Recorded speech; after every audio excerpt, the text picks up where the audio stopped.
Rappel. Forme n linéaire. Pour tout x1, x2 jusqu'à xn appartenant à e la puissance n, pour tout alpha bêta appartenant à R, on se prend aussi les éléments x, y de E. Voilà l'application phi de e à la puissance n à k.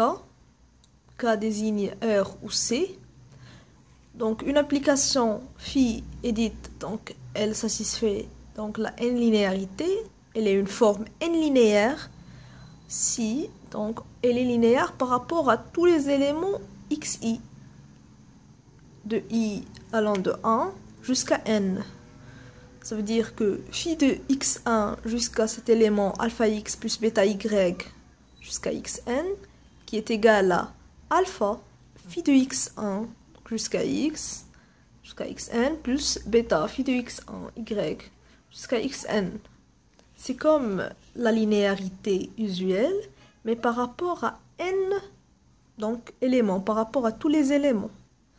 Donc voilà pour la forme n linéaire. Il faut faire attention qu'une forme n linéaire n'est pas la même qu'une forme linéaire. Il faut faire la différence.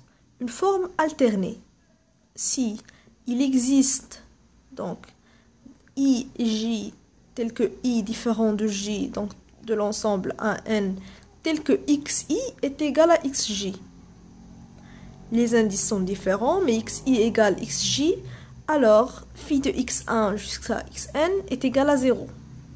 La définition d'une forme alternée. S'il existe un i différent de j, appartenant à un n, tel que xi égale xj, donc ici il y a des éléments qui sont égaux, donc phi de x1 jusqu'à xn est égal à 0.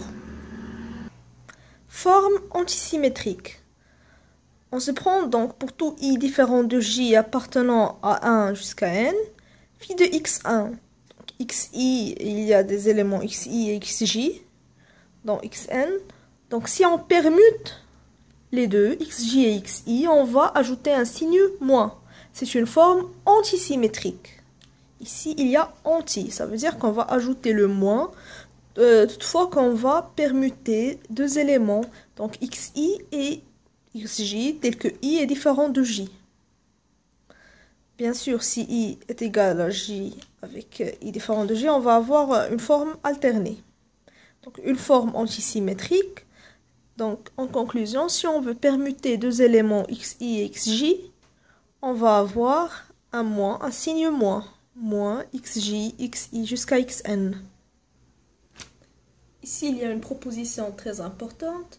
Si phi est une forme n linéaire, ça nous donne donc une équivalence entre phi alterné et phi antisymétrique.